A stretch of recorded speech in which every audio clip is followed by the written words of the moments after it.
I'm Jack. I'm Amy, and welcoming listeners to the Fluent Daily English Channel.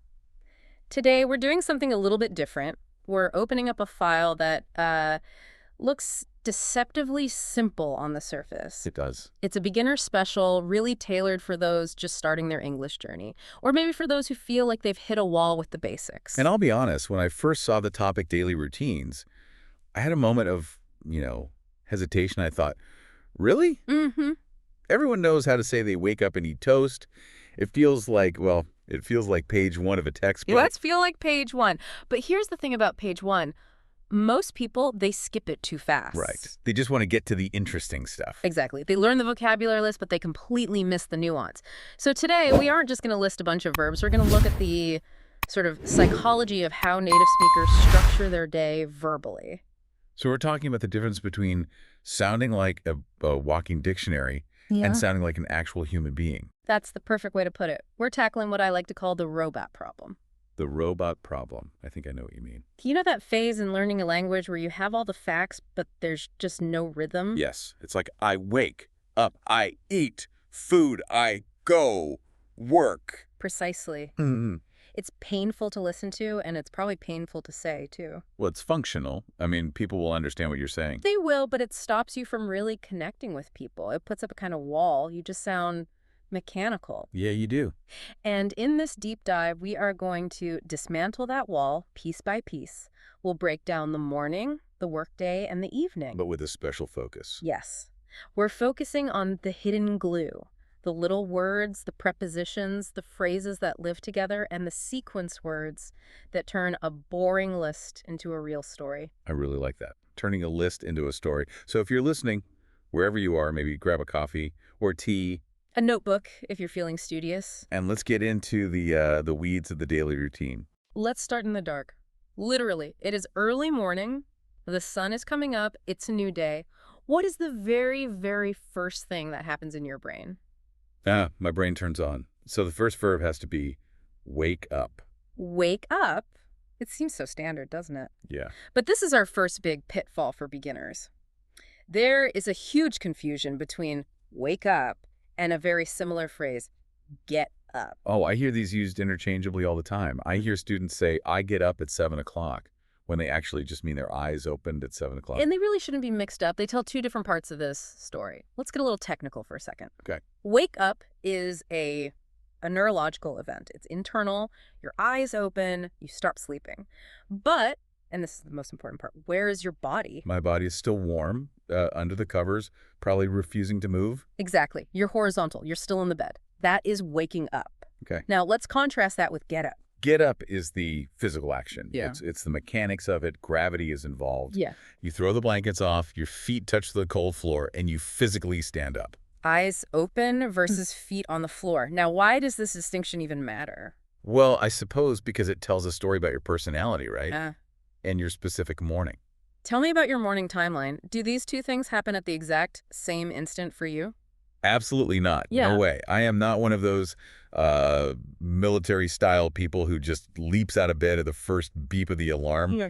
My alarm goes off at 7 a.m. That is when I wake up. Okay, so 7 a.m., your eyes are open, you are conscious. I am conscious. Yeah. But I don't get up until maybe 7.1, or sometimes, if I'm being lazy, 7.20. And what happens in that 15 minutes? I need that transition time, to check my phone, maybe scroll through the news, or just stare at the ceiling and wonder why I have to go to work. See, that right there is a narrative. It's a little story. If you just said, I wake up at 7:15, you're missing that entire slice of your life. That's a good point. By using both verbs, you can say, I woke up at 7:10, but I didn't get up until 7:15. Suddenly, you're sharing a relatable human experience. It adds texture to the story. It shows the listener or the person you're talking to who you are as a person. Exactly. So let's do a little drill. For everyone listening, I want you to visualize the difference. Maybe close your eyes for a second. Okay. Imagine you are in bed, your eyes open. That action is... I wake up. Now imagine you are throwing the covers off and standing on the rug next to your bed. That action is... I get up. Spot on. I want everyone listening to say it out loud with us. Ready? I wake up. I wake up. I get up. I get up. Excellent. Okay, so now we're up. We are vertical. We sort of shambled to the bathroom. Right.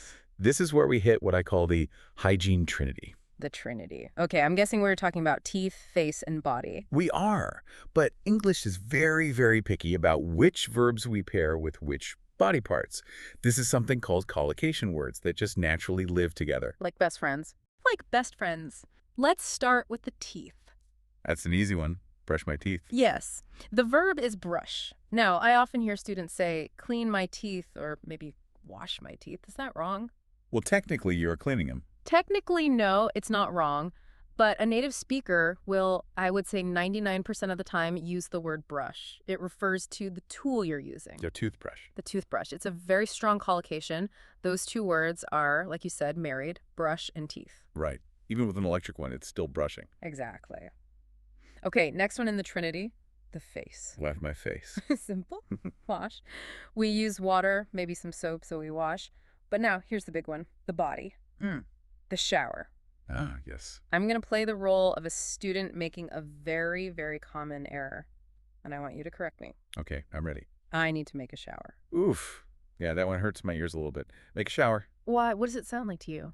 It sounds like you're going to a construction site to build a plumbing system, like with pipes and tiles. Right. You are not constructing the shower stall.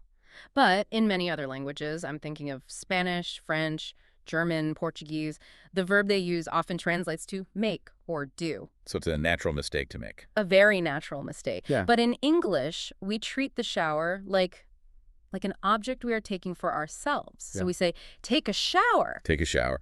Or, and I hear this a lot, especially in the UK or Australia, have a shower. Both are perfect. Absolutely perfect. I take a shower.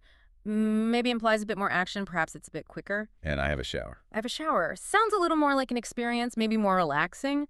But honestly, they're interchangeable. But the key is you must never make it. Unless you are a plumber. Right. Unless that is your job. So we have brushed, we have washed, and we have taken a shower. We're fresh, we are clean. Now we move to the kitchen. Ah, best part of the day. Breakfast. This brings us to section 2 of our deep dive, the have versus eat debate, and the nightmare of prepositions. Let's tackle the verb first. In my head, I eat breakfast is logically correct. I am putting food into my mouth. Why do we need to complicate it? And you're right, it is grammatically correct. If you say, I eat breakfast on a grammar test, you will get 100%. Goodbye. But you will sound slightly mechanical. The verb eat focuses purely on the chewing, the swallowing, the biological function of consuming calories. It's very clinical. It sounds like you're feeding an animal or something. Exactly. But meals, for humans, are social events, or at least they're rituals. So in English, we prefer the verb have for meals. Why have? Because have encompasses the whole experience. The sitting down, the cup of coffee, maybe reading the news on your phone, the smell of the toast, and the food. So it's bigger than just eating. It is. So you say, I have breakfast. I have lunch. I have dinner.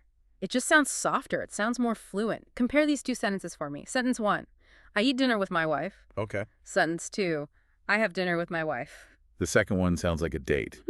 The first one sounds like a feeding schedule at a zoo. Exactly. That is the nuance we want our listeners to capture. So try to switch to have for your meals. Got it. Now look at the clock on the wall. When do you have this breakfast? Usually around 8 a.m. Stop. You just used the tiny, tiny word there, at. At. Yes, at 8 a.m. This is where so many beginners trip up. For time, we have two main prepositions we need to worry about. 8 and an. And they are not random. They are not random at all. There is a logic to them. Okay, break it down for us. Why is it at 8:0 but in the morning? Yeah. They both refer to time. They do. Think of the preposition at as a dart. A dart. Yes, like you're playing darts. You are throwing a dart at a clock face. It hits a specific number. It's precise. It's sharp. It targets a single moment in time. Okay, so specific clock times get the dart.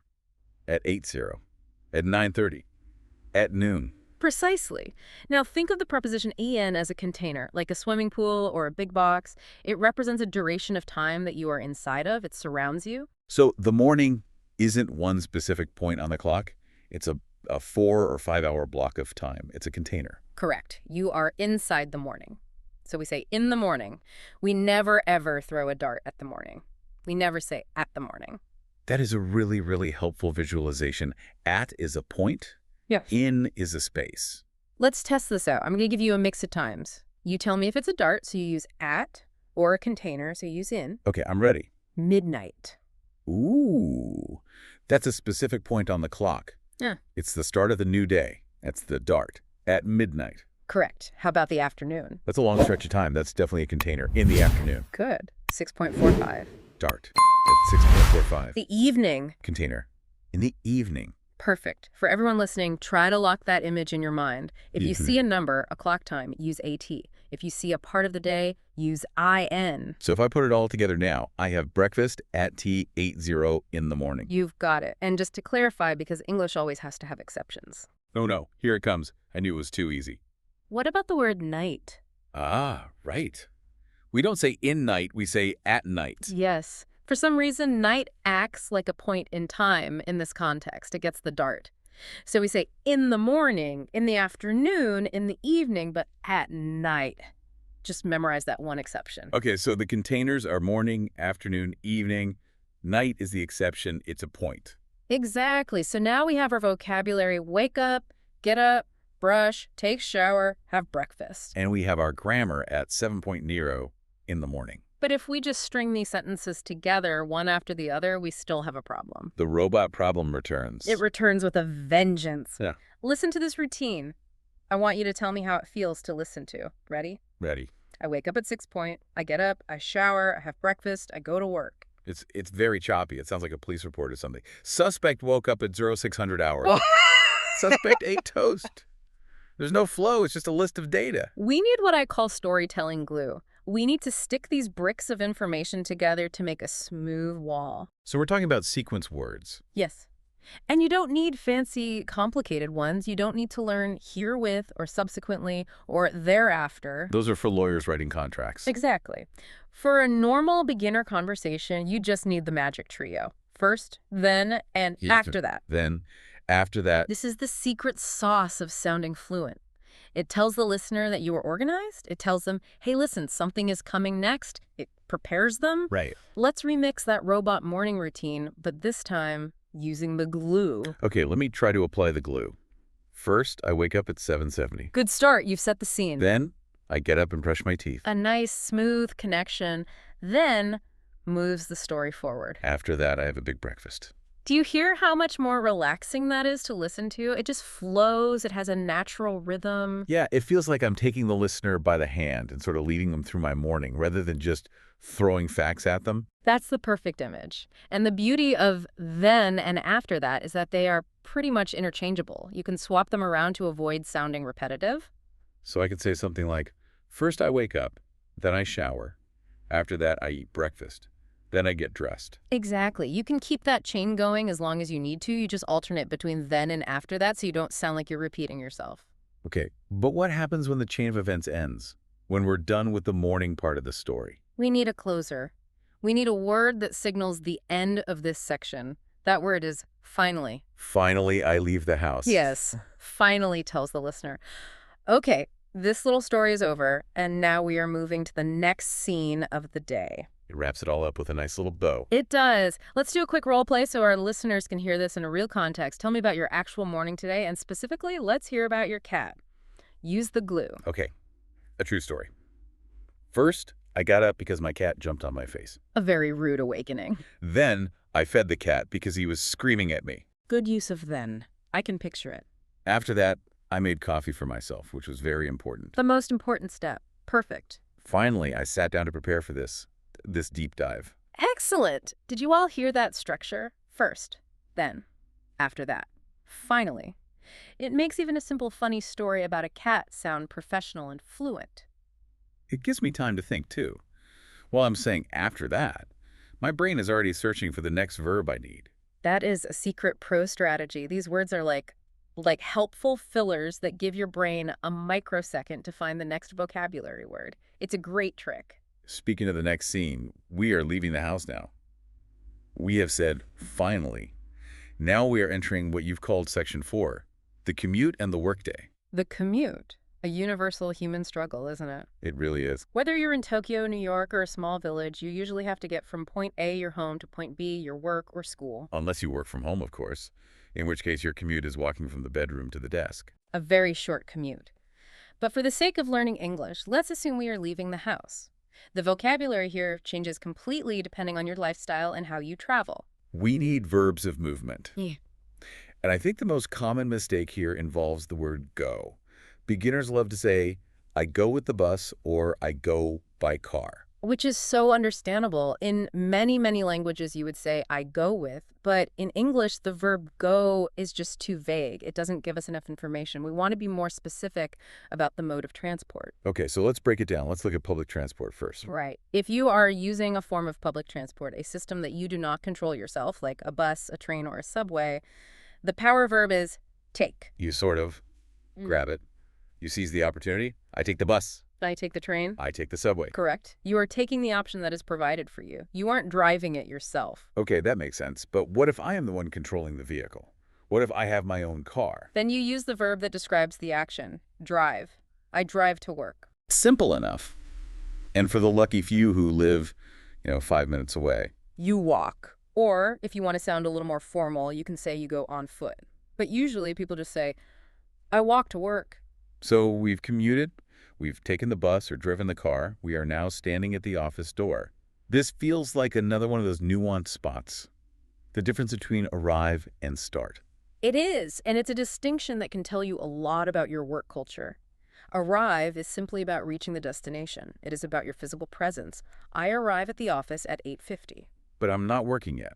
Not at 8:50. I'm taking off my coat, I'm getting a coffee, I'm chatting about the football game with my colleagues. Exactly. The work hasn't actually begun. You have arrived, but you have not started. Start is when you actually begin your labor. I start working at 9:00. So let's try to use the glue again here. First, I arrive at 8:50. Then I get a coffee. Finally, I start working at 9:00. Perfect. Do you see how that paints a much clearer picture of your morning? If you just said, I go to work at 9, we don't know if you're arriving at 9 or starting at 9. Precision really matters for sounding natural. Okay, now let's fast forward. The workday happens, lots of emails and meetings. We have lunch. And remember, we have lunch. We don't just eat it.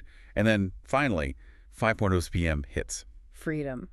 The evening routine begins. We need to shut down the work mode. How do we say that? You have two main options here. You can say, I finish work, or I leave work, and they are slightly different. Finish refers to the tasks, I'm guessing? Yes. I finish work at 5:00 means my tasks for the day are done. I leave work at 5:00 means I am physically walking out the door. Often they happen at the same time, but Not always. True. Sometimes I finish my work at 5:00, but I don't leave the office until 5:30 because I'm talking to friends. exactly. So just be aware of that little difference. Now, we reverse the commute. We take the bus home. We drive home. And once we are home, the evening is usually about decompressing, right? Relaxing. It is. So what are some common evening verbs? Well, usually there's food involved again. Right. So cook dinner. Cook dinner, or if you're lucky and someone else cooks for you, have dinner. Then, after that, maybe watch TV. Watch TV is a very common one. Or maybe stream a series. Or scroll on my phone, which is very popular now. But let's stick to watch TV as the classic example. And at the very, very end of the day, Go to bed. Notice the preposition there again. We don't say go to the bed, just go to bed. It's a set phrase, an idiom. okay, is there a difference between go to bed and go to sleep? This feels like the wake up versus get up distinction all over again. It is the exact mirror image. Go to bed is the physical act of walking to your bedroom and getting under the covers. Right.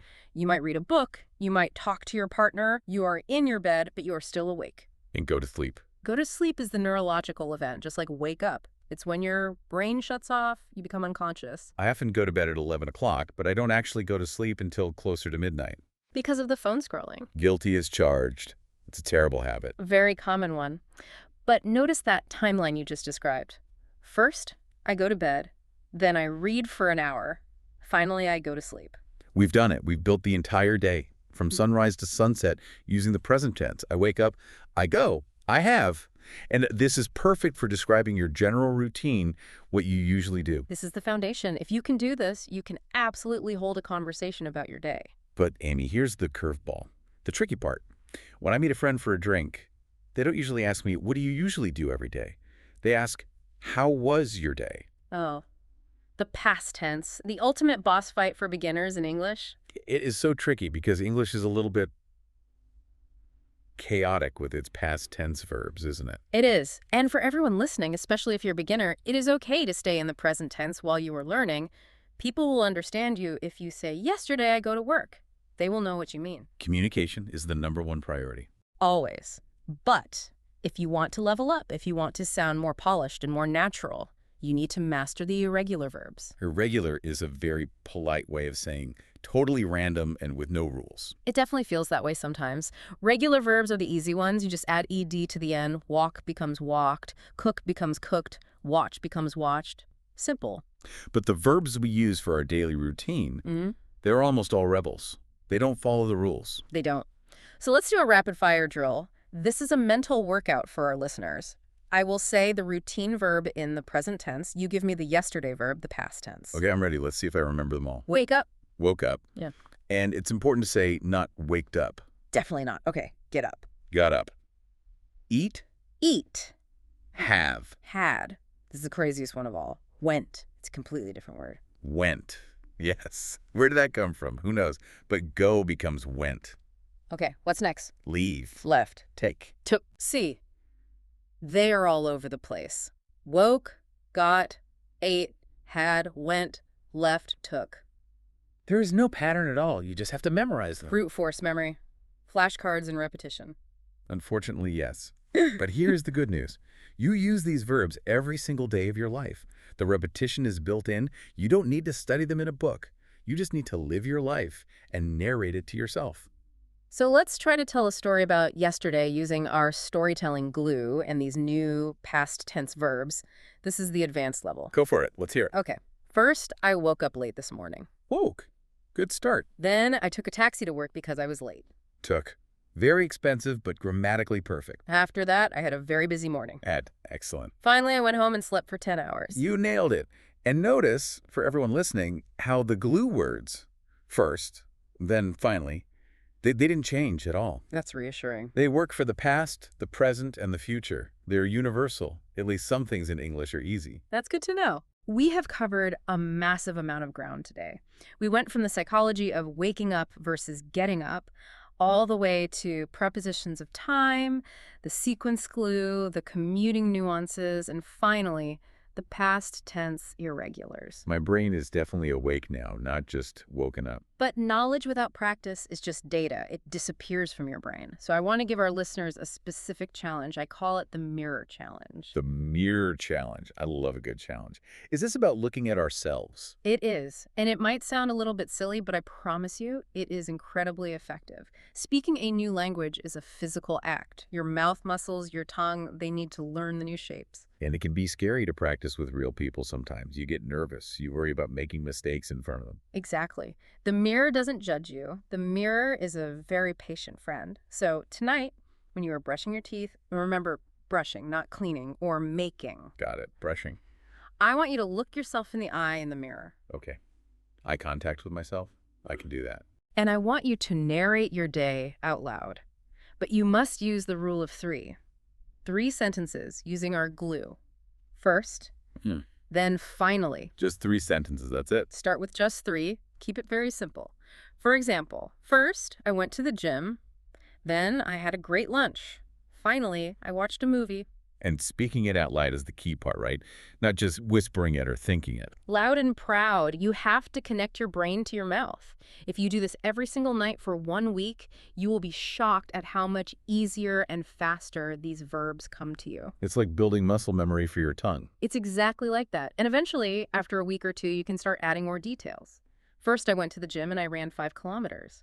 But start simple. Well, I am definitely going to try that. I might warn my neighbors first so they don't think I'm talking to spirits in the bathroom mirror. That's a wise precaution. Or just tell them you're practicing for the FluentDaily English Channel. I'm sure they will understand. Thank you so much for guiding us through the day. I feel like I can actually tell my story now, not just list my data points. And that is the goal. We want you to be storytellers, not robots. To our listeners, thank you for tuning in to this deep dive on the FluentDaily English Channel. And good luck with the Mirror Challenge. Have a wonderful morning, afternoon, or evening, wherever you are in the day. Bye, everyone.